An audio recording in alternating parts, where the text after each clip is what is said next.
Joined now by John Banzhaf. He is a professor of public interest law at George Washington University. John, by your own admission, you've won more than 100 illegal discrimination lawsuits, so I'm sure you listened to the audio briefs.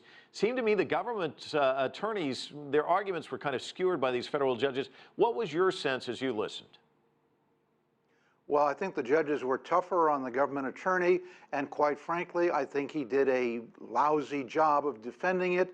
He was pressed on specific cases that the judges cited to him, and instead of answering them, he gave sweeping platitudes. It's also very clear that he recognizes it's an uphill battle. What he's trying to do is to say to the court, okay, if you don't give me everything, at least limit this stay.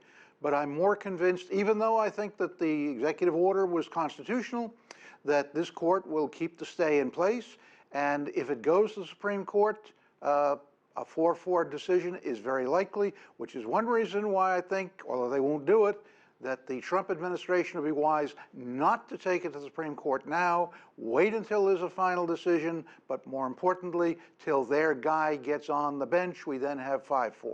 And that could take some time, though, too, right? That would take some time, but I think if you're logical, as most lawyers try to be, you're looking to the end game. What happens the next week or 2 weeks or 3 weeks probably isn't as important as whether or not the Supreme Court eventually says to Trump, yes, you can do this, you can add countries, you can make these decisions, or it says, no, you can't. Because if it says, no, you can't, that's going to haunt him and limit him for the rest of his term. John, you said logical, but it seems like, and this also came up during the hearing, this has been harried and hurried. Even the counsel for the government kind of indicating that when he was questioned and probed about it. Well, that's the whole nature of what we call a TRO, or a temporary restraining order, and why it's so confusing for laymen. In the ordinary case, the judge has to decide, does a plaintiff win, does a defendant win? Here, the issue is not who wins or who has the strongest case.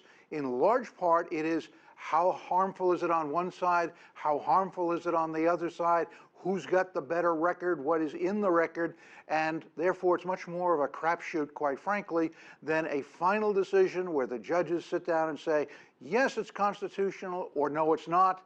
By that time, again, if there's a 5-4 for Trump on the Supreme Court, he stands a much better chance of sustaining his powers. Now, the comments that the president made during the campaign about a Muslim ban, the judges brought that up. Does that hurt the case at all?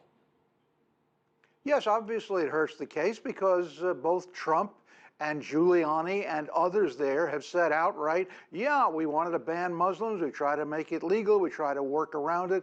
That's not the kind of things you want to have to defend. On the other hand, to the extent that a president makes a decision based upon national security, the traditional rule is courts shouldn't second guess it. And we don't want to be second guessing the president and his advisors any more, quite frankly, than we would want to go to a judge who just issued an opinion and start saying, well, what did your law clerk say and what advice was given? So it's a toss-up. By the way, one thing which didn't come up is that there might be a compromise position between these two.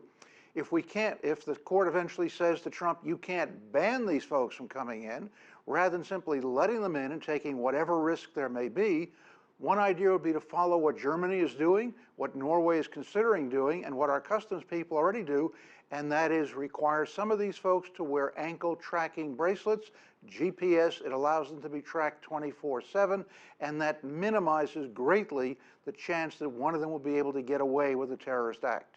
You brought up Neil Gorsuch, his nominee for the Supreme Court. The Senate, the Democrats at least indicating they don't want to make quick work of this. So if we have that delay before he finally is approved, if he is approved, how long do you think before this thing is finally settled in the court of law?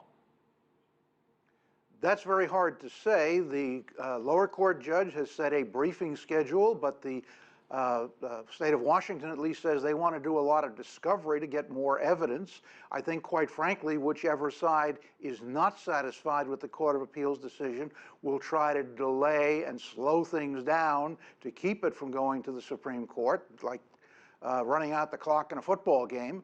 So it could go months, and we don't know how long the Senate is going to take. I think the Republicans are going to press to get a quick decision. The Democrats can stall it for a while, but ultimately the Republicans probably have the votes, and maybe one will happen earlier, maybe the other. We don't know. All right, John, thanks so much. A lot of uncertainty out there. Certainly appreciate you joining us from Florida.